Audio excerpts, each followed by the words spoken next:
আমি যতটুকু জানতে পেরেছি তার অবস্থা খুবই গুরুতর। তিনি অত্যন্ত ক্রিটিক্যাল সিচুয়েশনে আছেন।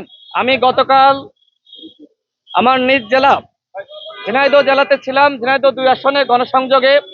ঠিক সেই সময় আমি জানতে পারি আমাদের গণ অভ্যুত্থানের অন্যতম যোদ্ধা উসমান হাদি ভাই তিনি গুলিবিদ্ধ হয়েছেন।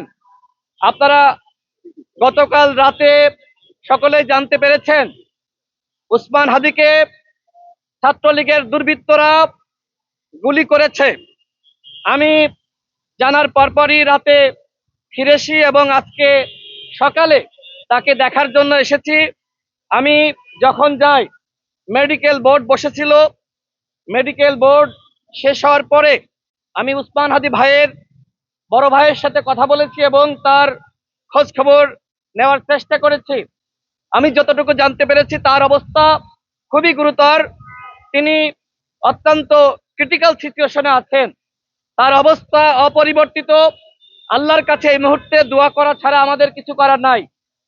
গতকাল ঢাকা মেডিকেলে যে ডাক্তার তার অপারেশন করেছিল, ডাক্তার জাহিদ ভাই, তিনি আমার আগে থেকেই পরিচিত। আমি তার সাথে কথা বলেছিলাম।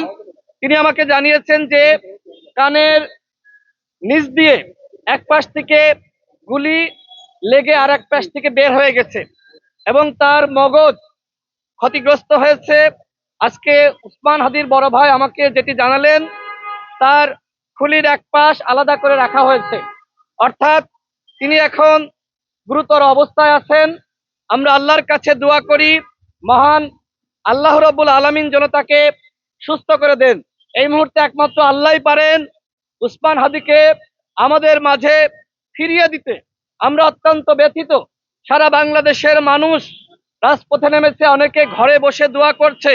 আমি এর আগে আমার একটি বক্তব্যে বলেছিলাম, সাংবাদিক ভাইরা আপনারা জানেন, নির্বাচনকে কেন্দ্র করে 50 জন প্রার্থীকে টার্গেট করেছে আওয়ামী দুর্বৃত্তরা এবং নির্বাচন বানচাল করার জন্য তারা এই ধরনের টার্গেট হাতে নিয়েছে। এবং তার অংশ হিসেবে গতকাল আপনারা দেখলেন যে কিভাবে একদম কাছ থেকে টার্গেট করে উসমান হাদি ভাইকে হত্যার উদ্দেশ্যে এই ধরনের পরিকল্পনা করা হয়েছে এবং তারা সেটি বাস্তবায়নও করেছে।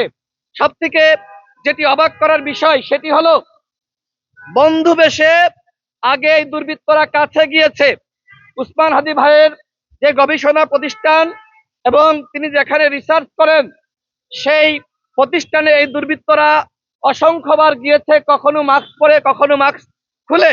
অর্থাৎ আমরা যেটি দেখি যে ছাত্রলীগের দুর্বৃত্তরা তারা এই যে মাস্ক পরে ঝটিকা মিছিল করছে, সংখ্যায় হয়তো অল্প, এটি দেখে আমরা মনে করি যে আওয়ামী লীগ হয়তো আর ফিরতে পারবে না। কিন্তু আজকে তারা যে পরিকল্পনা হাতে নিয়েছে, নির্বাচন যত ঘনিয়ে আসবে তাদের এই পরিকল্পনা তত বেশি তারা বাস্তবায়ন করার চেষ্টা করবে। এই জন্য আমরা সরকারের কাছে, আমি 2 জন উপদেষ্টার সাথে সাক্ষাৎ করে আমি এই পরিকল্পনার কথা বলেছিলাম। আইন উপদেষ্টাকে আমি নিজে বলেছি যে আওয়ামী লীগ নির্বাচনকে কেন্দ্র করে একটি পরিকল্পনা নিচ্ছে এবং যেহেতু আগে রিফাইন্ড আওয়ামী লীগ রূপে আওয়ামী লীগ ফিরতে পারে নাই, জাতীয় পার্টির কাঁধে ভর করে আওয়ামী লীগ ফিরতে পারে নাই, এখন স্বতন্ত্রভাবে আওয়ামী লীগ আগামী নির্বাচনে অংশ নিতে চায়। তাদের প্ল্যান হলো নির্বাচনে অংশ নেওয়া না, বরং আওয়ামী লীগের পদধারী নেতারা তারা নির্বাচনে যাবে এবং নির্বাচনকে বানচাল করবে। কিন্তু সরকার আমাদের এই কথাগুলোকে গুরুত্ব দিচ্ছে না। এমনকি আমি প্রধান নির্বাচন কমিশনার তার বরাবর আমি চিঠি দিয়েছি।